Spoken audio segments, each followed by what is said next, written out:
Movie की शुरुआत में हम जय नाम के एक आदमी को अपनी माँ के साथ साउथ कोरिया के एक छोटे से गांव में रहते देखते हैं, जो कि उसके घर के साथ साथ एक छोटा सा रेस्टोरेंट भी होता है। विन नाम का एक उसका छोटा सा बेटा भी था। जय के पिता प्लांट के रेडिएशन के कारण मारे गए थे। गाँव में कोई नौकरी ना होने के कारण जय को अपना घर चलाने के लिए उस पावर प्लांट पर काम करना पड़ता है। इसके बाद हम जय और उसके दोस्तों को उस पावर प्लांट पर काम करता देखते हैं। अब शिफ्ट के बाद जय अपनी गर्लफ्रेंड युआन के घर आता है और वो उसे बताता है कि वो आने वाले 2 सालों के लिए समंदर में एज ए मछुआरा बनकर जाने वाला है। तो युआन उससे कहती है कि अगर वो गया तो वो उसे छोड़ देगी, क्योंकि वो 2 साल तक उसका वेट नहीं कर सकती। इसके बाद वो ये बात अपनी माँ को बताता है, लेकिन उसकी माँ भी उसे जाने से मना कर देती है। यहाँ पर जय का सपना होता है कि उसे एक मछुआरा बनना था, लेकिन उसे मजबूरी के कारण प्लांट में काम करना पड़ता था। तो दूसरी तरफ हम साउथ कोरिया के प्रेसिडेंट को देखते हैं, जिसे उसकी सेक्रेटरी उस पावर प्लांट के एक यूनिट की रिपोर्ट देती है, यानी कि उस यूनिट में सेफ्टी स्टैंडर्ड को फॉलो नहीं किया जा रहा।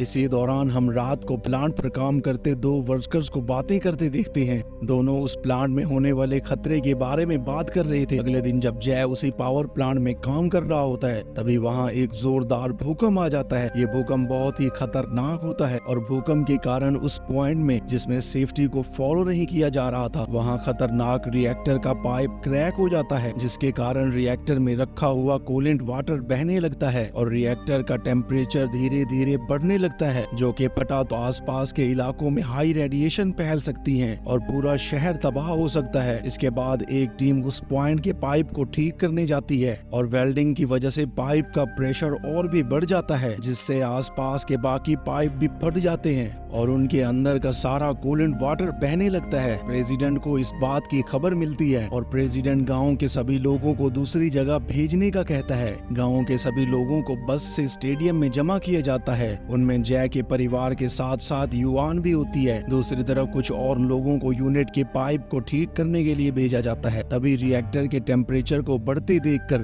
वो सभी अपना काम छोड़कर वहां से भाग जाते हैं और देखते ही देखते रिएक्टर के अंदर का तापमान भी बढ़ जाता है और वहां एक बहुत ही बड़ा धमाका हो जाता है, जिससे पूरा यूनिट तबाह हो जाता है और धमाके के कारण पूरे शहर में रेडिएशन फैल जाती है। धमाके से पूरा शहर तबाह हो जाता है। धमाके के कारण जय के कुछ दोस्त उस यूनिट में मारे जाते हैं, पर जय किसी तरह खुद को बचा लेता है। तो यहाँ पर हम युआन को देखते हैं, जिसे जय की खबर होने लगती है और वो उसे ढूंढने के लिए उस प्लांट में पहुंच जाती है, लेकिन यहाँ पर काफी ज्यादा रेडिएशन होने के कारण उसे अंदर नहीं जाने दिया जाता। तभी 2 लोग जय को बाहर लेकर आ रहे थे। जय बाहर आकर युआन से मिलता है। जय उसे अपने परिवार के साथ दूर जाने का कहता है और खुद प्लांट में फंसे लोगों की मदद करने के लिए आता है। यहाँ पर जय अपने दोस्त को बाहर निकालने की कोशिश करता है, जो मलबे के अंदर फंसा हुआ था। उसी दौरान जय के शरीर के ऊपर कूलेंट वाटर गिर जाता है, जिससे उसकी बॉडी को काफी शॉक लगता है, पर जय इस बात पर ध्यान ना देते हुए अपने दोस्त को बाहर निकालता है। पर अब रेडिएशन के कारण जय की भी हालत बहुत खराब हो जाती है और उसे भी हॉस्पिटल भेज दिया जाता है। कई सारे फायर ब्रिगेड उस पर लगातार यूनिट के अंदर रेडिएटर को ठंडा करने के लिए पानी डाल रहे थे और तभी रिएक्टर से रेडिएशन निकल रहा होता है, जो धीरे धीरे हवा के जरिए देश के दूसरे शहरों में फैलने लगता है और इसी कारण दूसरे देश जैसे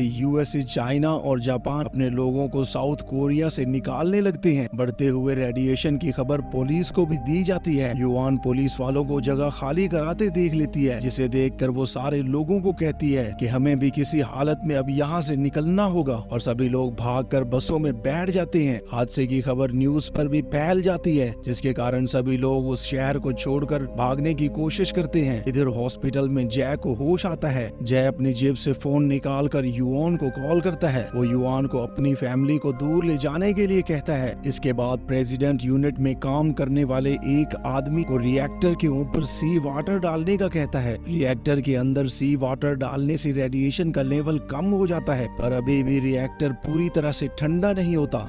उनमें मौजूद एक शख्स, जिसका नाम ली था, वो प्लांट के अंदर कूलेंट वाटर के लीकेज को ठीक करने का सोचता है और बाकी लोगों को भी साथ चलने का कहता है।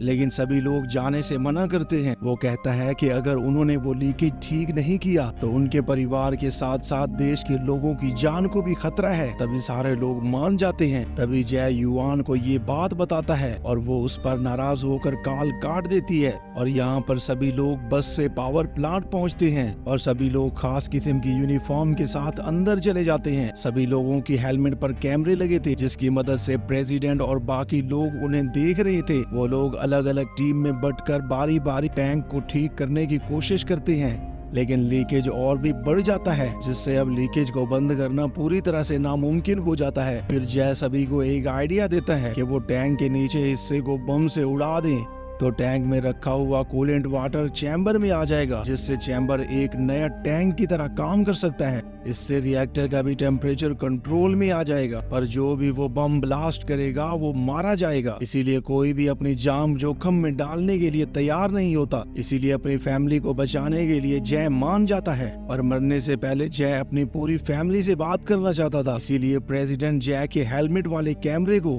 पूरे देश में लाइव कर देते हैं। अब सभी आखिरी बार जय को देखते हैं। जय अपने परिवार को अपना ख्याल रखने का कहता है। उसकी ये बातें सुनकर सभी लोग काफी इमोशनल हो जाते हैं।